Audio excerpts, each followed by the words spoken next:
The Sinking of the Titanic and Other Great Sea Disasters, edited by Logan Marshall. Chapter 3. The Maiden Voyage of the Titanic. Preparations for the voyage. Scenes of gaiety. The boat sails. Incidents of the voyage. A collision nearly averted. The boat on fire. Warned of icebergs. Ever was ill-starred voyage more auspiciously begun than when the Titanic, newly crowned empress of the seas, steamed majestically out of the port of Southampton at noon on Wednesday, April 10th, bound for New York.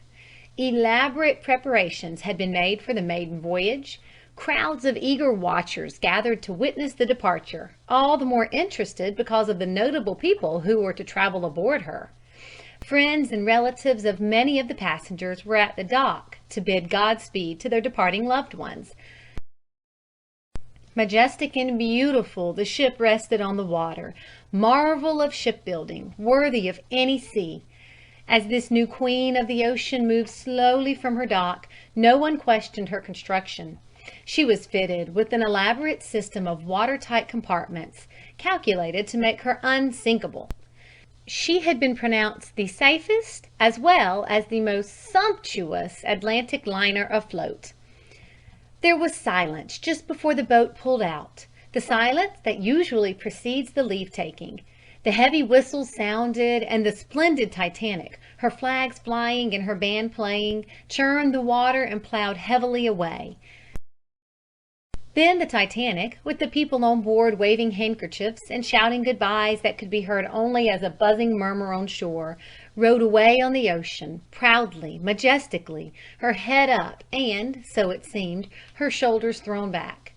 If ever a vessel seemed to throb with proud life, if ever a monster of the sea seemed to feel its oats and strain at the leash, if ever a ship seemed to have breeding and blue blood that would keep it going until its heart broke, that ship was the Titanic.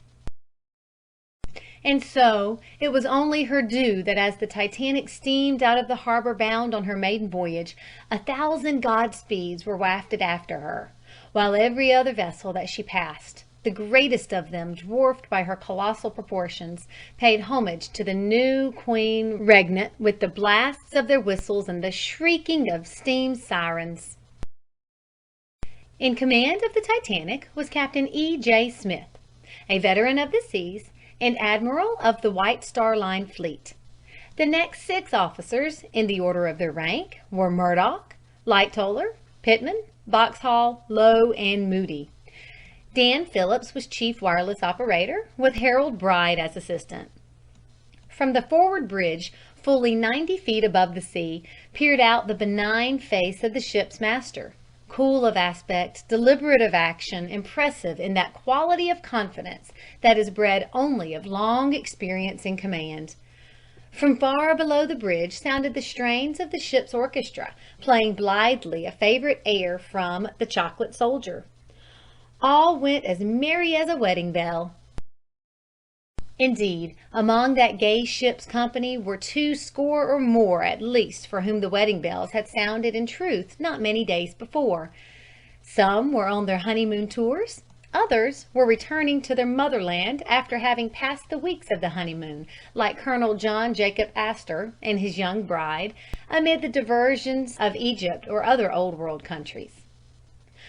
What daring flight of imagination would have ventured the prediction that within the span of 6 days that stately ship, humbled, shattered, and torn asunder, would lie 2,000 fathoms deep at the bottom of the Atlantic, that the benign face that peered from the bridge would be set in the rigor of death, and that the happy bevy of voyaging brides would be sorrowing widows.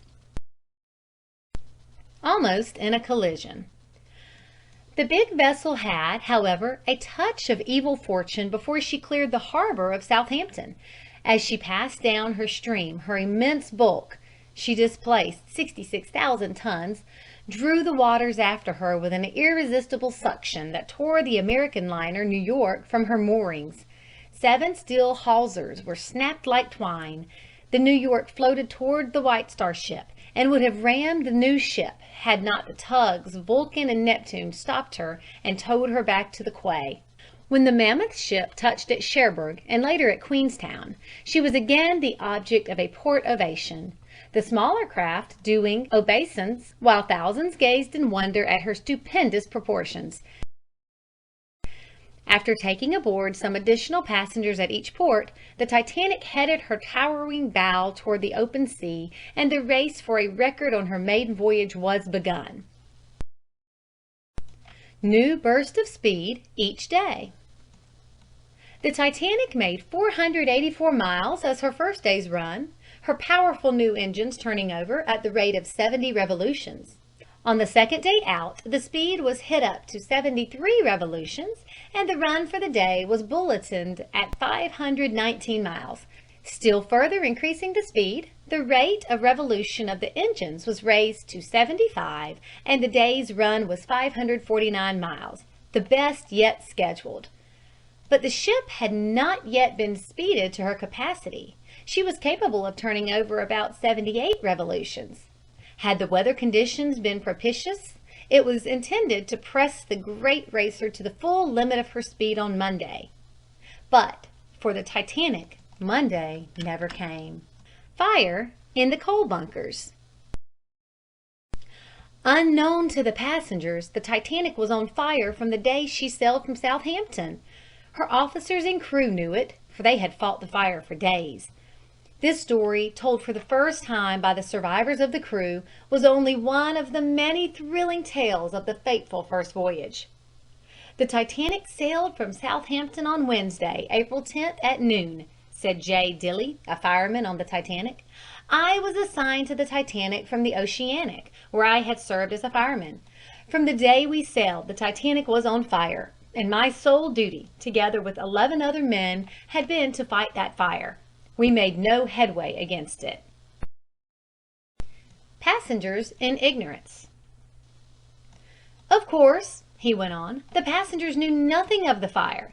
Do you think we'd have let them know about it? No, sir. The fire started in bunker number 6. There were hundreds of tons of coal stored there. The coal on top of the bunker was wet, as all the coal should have been. But down at the bottom of the bunker, the coal had been permitted to get dry. The dry coal at the bottom of the pile took fire and smoldered for days.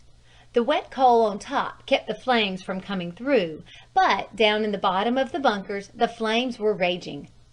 2 men from each watch of stokers were told off to fight that fire. The stokers worked 4 hours at a time, so 12 of us were fighting flames from the day we put out of Southampton until we hit the iceberg.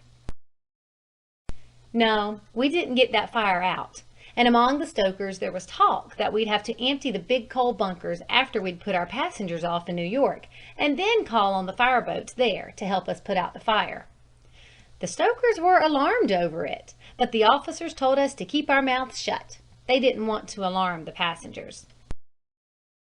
Usual diversion. Until Sunday, April 14th, then the voyage had apparently been a delightful but uneventful one. The passengers had passed the time in the usual diversions of ocean travelers, amusing themselves in the luxurious saloons, promenading on the boat deck, lolling at their ease in the steamer chairs, and making pools on the daily runs of the steamship. The smoking rooms and card rooms had been as well patronized as usual, and a party of several notorious professional gamblers had begun reaping their usual easy harvest. As early as Sunday afternoon, the officers of the Titanic must have known that they were approaching dangerous ice fields of the kind that are a perennial menace to the safety of steamships following the regular transatlantic lanes off the Great Banks of Newfoundland. An unheeded warning. On Sunday afternoon, the Titanic's wireless operator forwarded to the hydrographic office in Washington, Baltimore, Philadelphia, and elsewhere the following dispatch. April 14th.